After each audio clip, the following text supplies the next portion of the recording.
We're back. I'm Dave Donaldson. Welcome back to Grip Tips. Today we're going to be taking a look at a lighting technique that everybody is pretty familiar with. It's the 101 basic B of all lighting techniques, which is known as three-point lighting. This is a tutorial that I've wanted to do for a really long time because even though I'm pretty knowledgeable for the most part as far as most of the gear is concerned, to be quite honest, my technique kind of sucks. Now, I'm not going to be talking about the lights that I used for this because I want you to be more focused on what those lights are actually doing.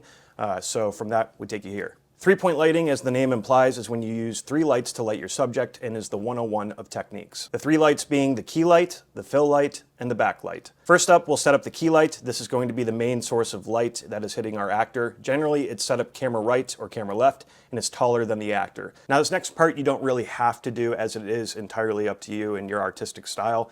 But something that a lot of cinematographers out there prefer to do is what's known as Rembrandt lighting. That comes from a famous Dutch painter back in the day, Rembrandt Van Rijn. Rembrandt van Rijn. So that guy. Rembrandt has been known for almost always having this triangle type shape of light on a person's face in his artwork that he painted. As you can see, like I've done with Caitlin here, the tiny triangle underneath her right eye. As a matter of fact, I kind of have it going on right now. You can see that there's a defined kind of triangle. The idea behind this is that you're actually taking a 2D image like you're looking at right now and adding shadows and contrast. Basically taking this 2D image and adding kind of more of a three-dimensional look. That's not to say that you have to do it, it's totally up to you.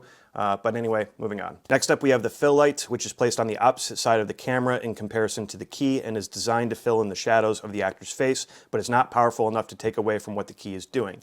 It's there just to bring back some of the detail of the face. I'll be quite honest, a lot of cinematographers out there that I know actually don't use the fill light that much. They like that darker, moodier look.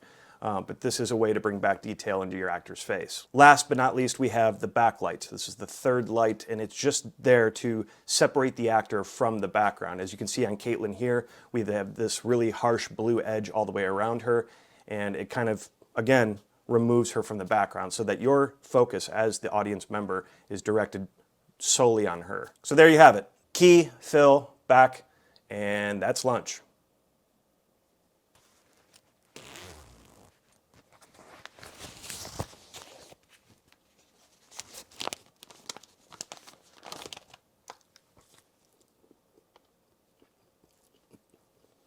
This is the dumbest sweatshirt I've ever had. So a really special thanks to Caitlin. She sat in for us today as we went through the three-point lighting setup. So I really appreciate you sitting in for me, Caitlin. And she actually is a YouTuber herself, but she's also an actor, and she's also done voiceover work for video games. If you want to check out more on her, link in the description below. But sadly, that is all that I have for you guys today. If you like today's episode, please let me know in the comment section below. You can also follow me on Twitter, and we'll see you on the next one.